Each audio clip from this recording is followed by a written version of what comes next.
meze neza. Ndatekereza ko buri wese ameze neza kandi ndabashimira ukuntu mukomeje kunkurikira.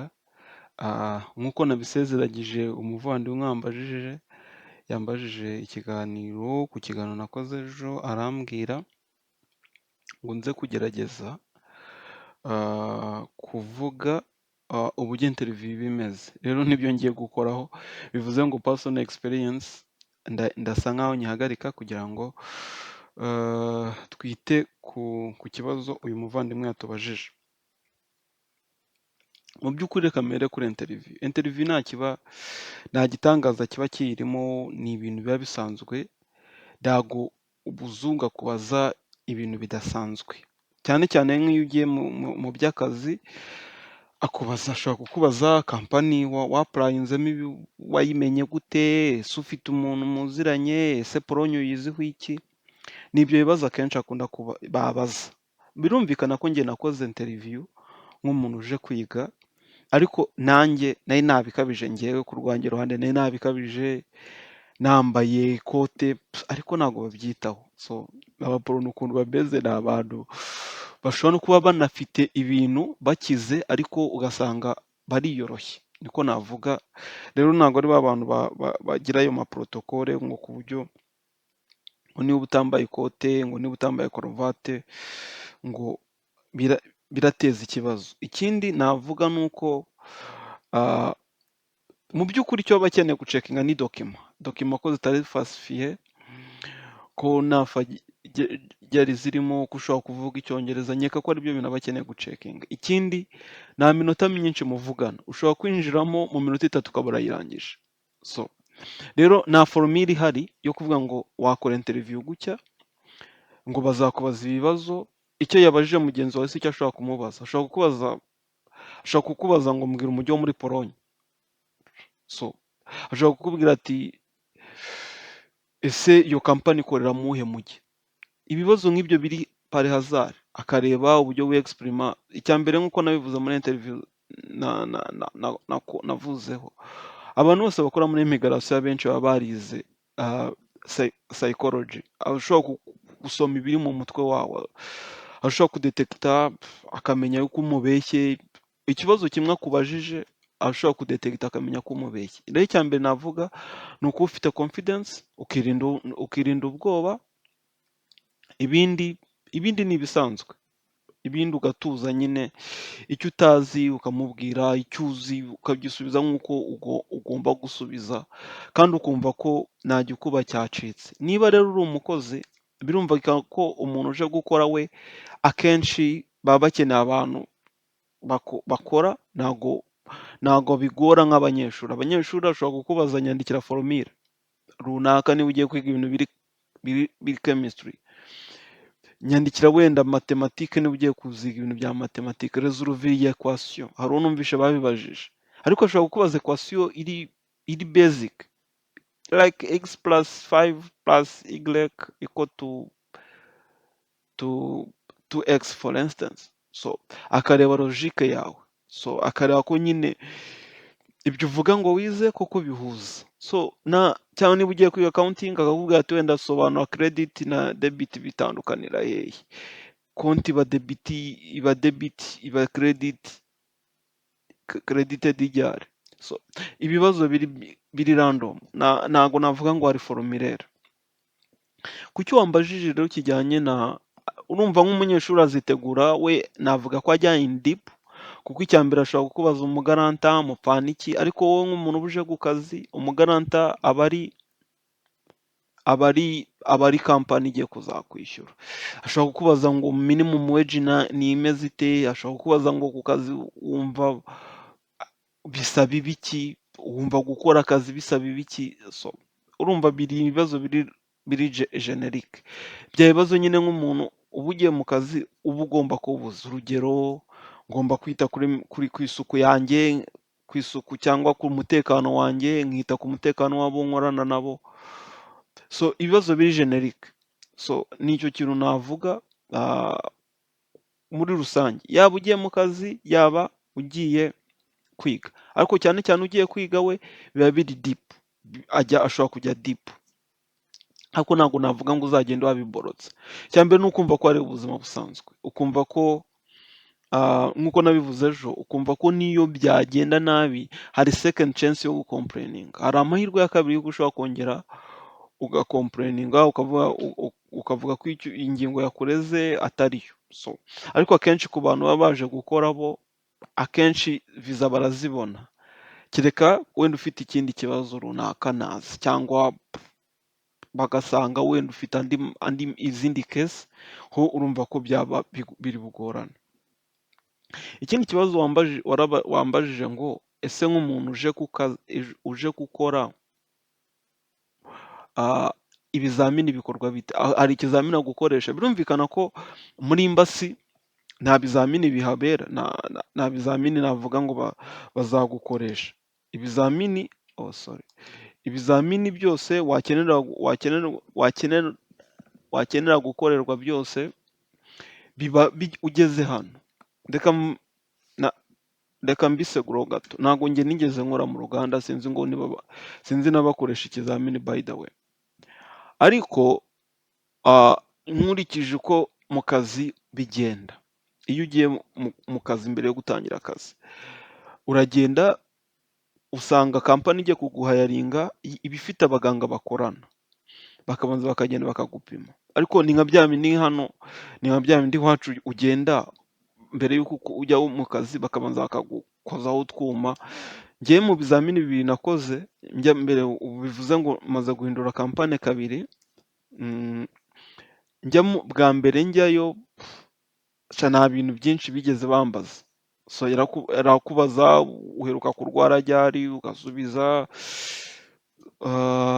hari ikibazo ufite ugasubiza, hari ikindi kintu umva wambwira ugasubiza, akavuga ngo vanamo ishati, ukayivanamo, akagukoza ka kuma ku mugongo.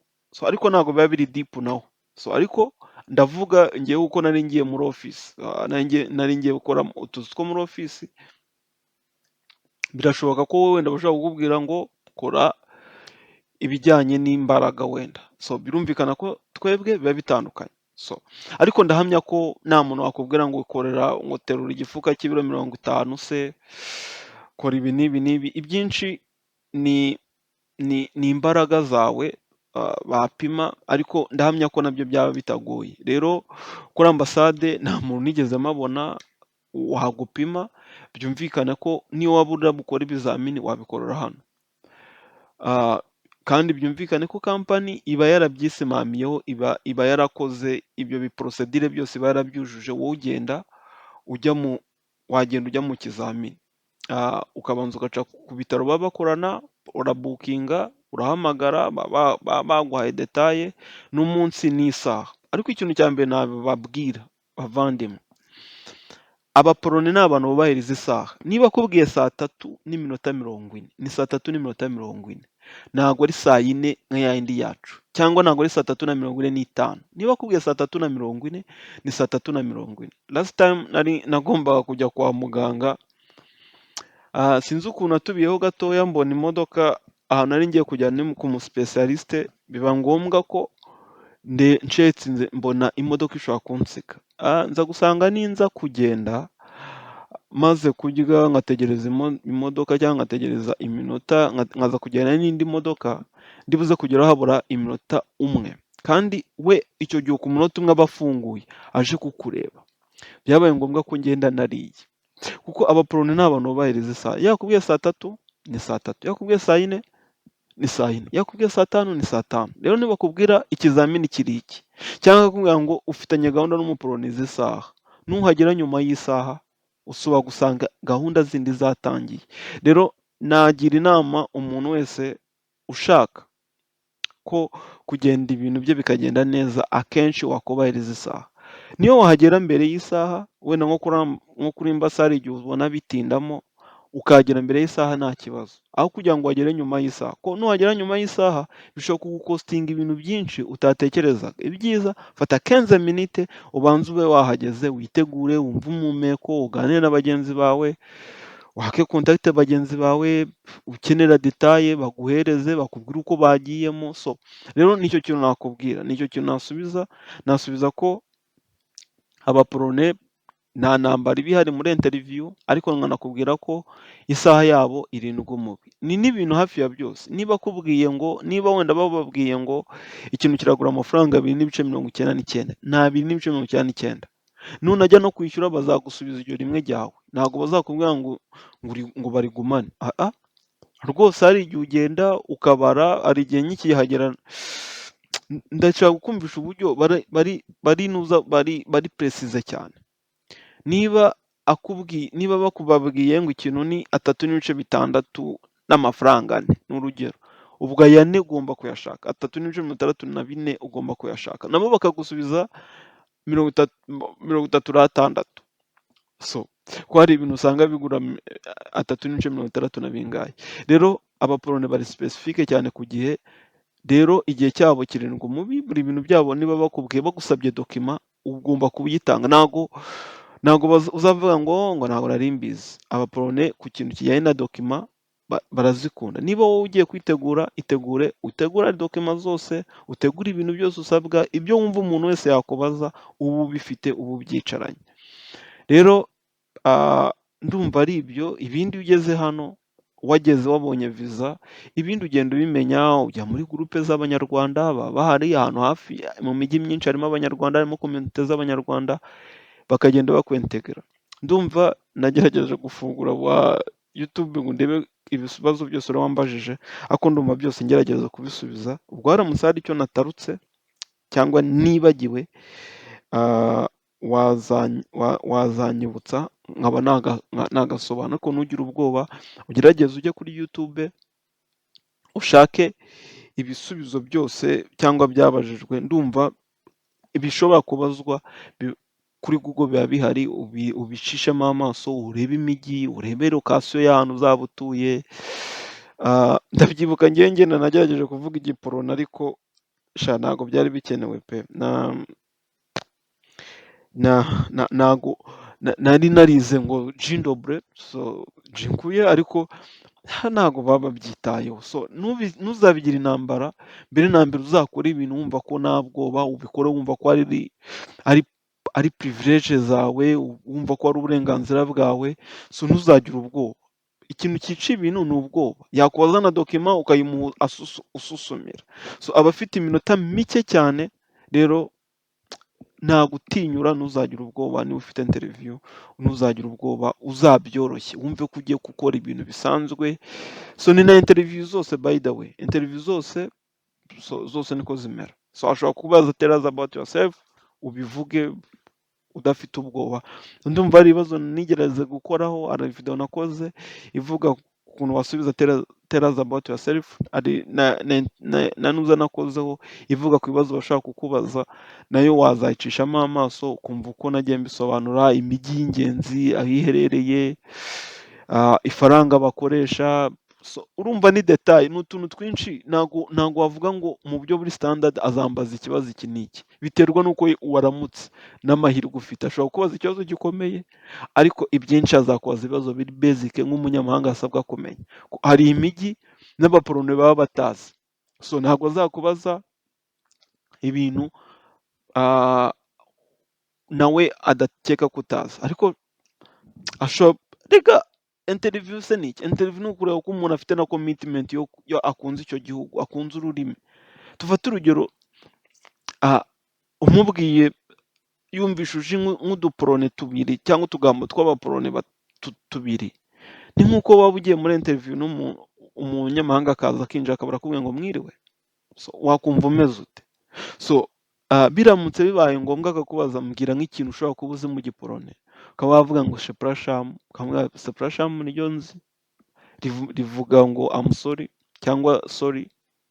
So nyine iyo uri umuntu ushaka kujya mu gihugu, ugerageza gushaka utuntu tw'ingenzi byibuze, ukaba udufite, ukaba utwicaranye, ukaba ufite amakuru, apana kugenda nk'umuntu nyine utari interested. So byibuze gerageza werekane kuri interested, werekane ko utuje, nakubaza dokima uyitange nta rwikekwe. So ibindi mbifurije umugisha, Imana izabashyigikire kandi izabane namwe muri byose. Rero Ndabashimiye kandi mbashishikariza gukomeza gukora like, share, comment na subscribe. Murakoze. Ni ahejo. Umunsi mwiza, Imana ibarinde.